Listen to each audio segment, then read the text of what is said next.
A Fraternidade Espírita Chico Xavier apresenta A Página Amiga, o audiobook do livro Missionários da Luz.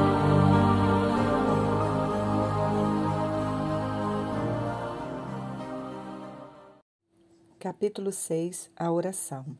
Após separar-se da genitora e da irmã, dispôs-se o rapaz a tomar o caminho da residência que lhe era própria. Seguimo-lo de perto. Doía-me identificar-lhe a posição de vítima, cercado pelas duas formas escuras. As observações referentes à microbiologia psíquica impressionavam-me fortemente. Conhecia de perto as alterações circulatórias, determinando a embolia, o infarto, a gangrena. Tratava, no outro tempo, inúmeros casos de infecção através de artrites e miosites, úlceras gástricas e abscessos miliares. Examinara atenciosamente no campo médico as manifestações do câncer, dos tumores malignos em complicados processos patológicos.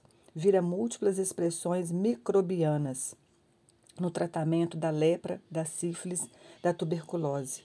Muitas vezes, na qualidade de defensor da vida, permanecera longos dias em duelo com a morte, sentindo a inutilidade de minha técnica profissional no ataque ao vírus estranhos que apressavam a destruição orgânica, zombando-me dos esforços. Na qualidade de médico, entretanto, na maioria dos casos, quando não podia contar ainda com a prodigiosa intervenção da natureza, mantinha a presunção de conhecer variadas normas de combate em diversas direções. No diagnóstico da diferia, não vacilava na aplicação do soro de Hooks e conhecia o valor da operação de traqueotomia no Krupp declarado. Nas congestões, não me esqueceria de intensificar a circulação. Nos eczemas, lembraria sem dúvida os banhos de amido, as pomadas à base de bismuto e a medicação arsenical e sulfurosa. Positivando o edema, recordaria a veratrina, o calomilano, a cafeína e o teobromina, depois de analisar detalhadamente os sintomas. No câncer, praticaria intervenções cirúrgicas se os raios-x não demonstrassem a eficiência precisa. Para todos os sintomas, saberia utilizar regimes e dietas, aplicações diversas, isolamentos e intervenções. Mas, e ali? À nossa frente, caminhava um enfermo diverso, sua diagnose era diferente, escapava ao meu conhecimento dos sintomas e aos antigos métodos de curar. No entanto, era paciente em condições muito graves. Viam-se-lhe os parasitos escuros, observava-se-lhe a desesperação íntima em face do assédio incessante. Não haveria remédio para ele? Estaria abandonado e era mais infeliz que os doentes do mundo? Que fazer para aliviar-lhes as dores terríveis a se manifestarem à maneira de angustiosas e permanentes inquietações? Já havia atendido entidades perturbadas e sofredoras, balsamizando-lhe padecimentos atrozes. Não ignorava os esforços constantes de nossa colônia espiritual a fim de atenuar sofrimentos dos desencarnados de ordem inferior. Mas ali, em virtude da contribuição magnética de Alexandre, o grande e generoso instrutor que me seguia, observava um companheiro encarnado presa de singularidades e viciações. Por que fatores ministrar o socorro indispensável? E, naturalmente, novas reflexões ocorriam-me nos céleres. Semelhantes expressões microbianas acompanhariam os desencarnados? Atacariam a alma fora da carne? Quando me debatia em amarguras inexprimíveis nas zonas inferiores, certo havia sido vítima das mesmas influenciações cruéis. Todavia, onde o remédio salutar? Onde o alívio para tamanhas angústias? Revelando paternal interesse, Alexandre veio em meu socorro esclarecendo.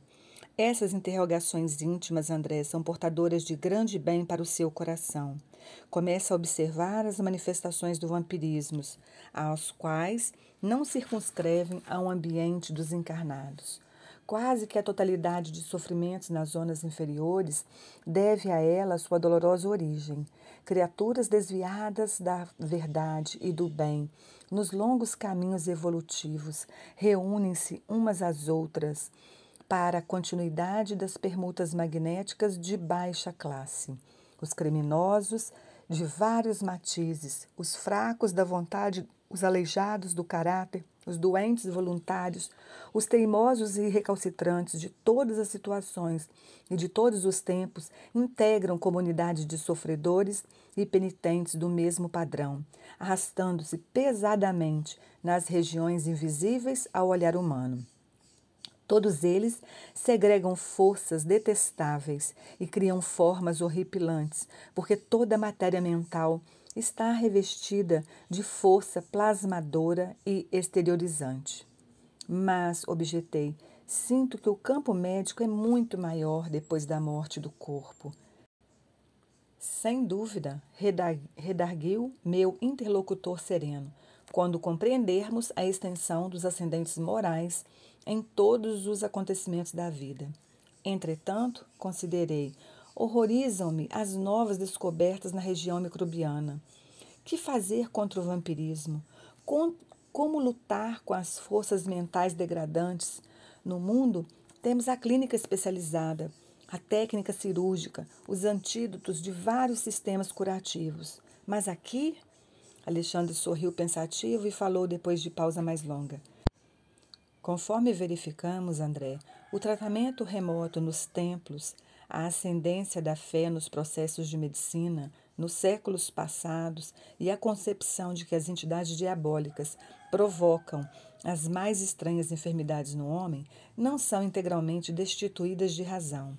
Indubitavelmente, entre os espíritos encarnados, as expressões mentais dependem do equilíbrio do corpo, assim como a boa e perfeita música depende do instrumento fiel. Mas a ciência médica atingirá a culminância sublime quando verificar no corpo transitório a sombra da alma eterna.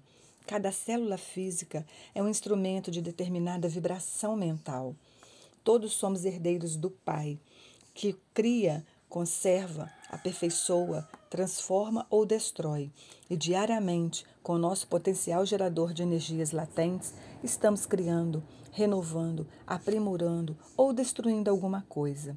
Justifico a surpresa de seus raciocínios ante a passagem nova que se desdobra à sua vista. A luta do aperfeiçoamento é vastíssima. Quanto ao combate sistemático ao vampirismo, nas múltiplas moléstias da alma, aqui também, no plano de nossas atividades, não faltam processos saneadores e curativos de natureza exterior.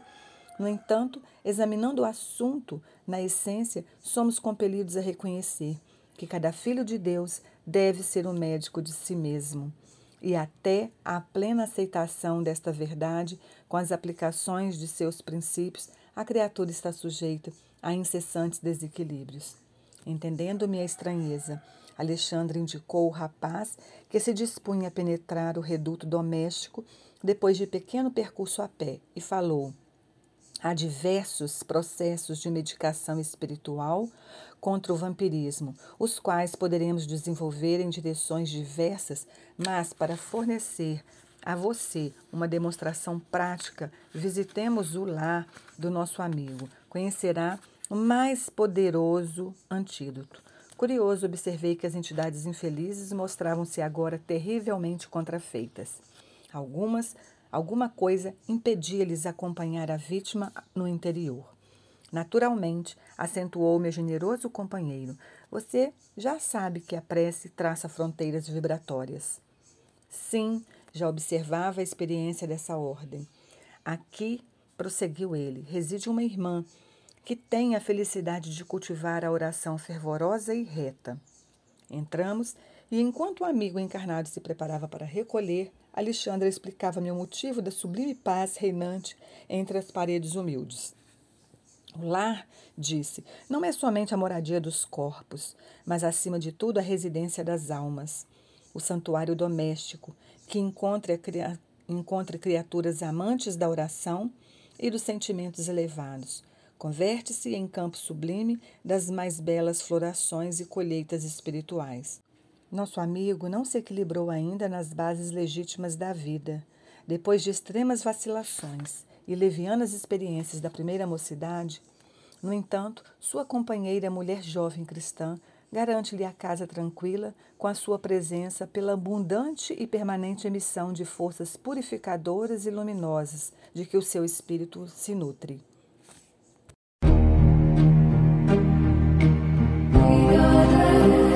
Audiobook do livro Os Mensageiros. Narrativa Cristina Albuquerque.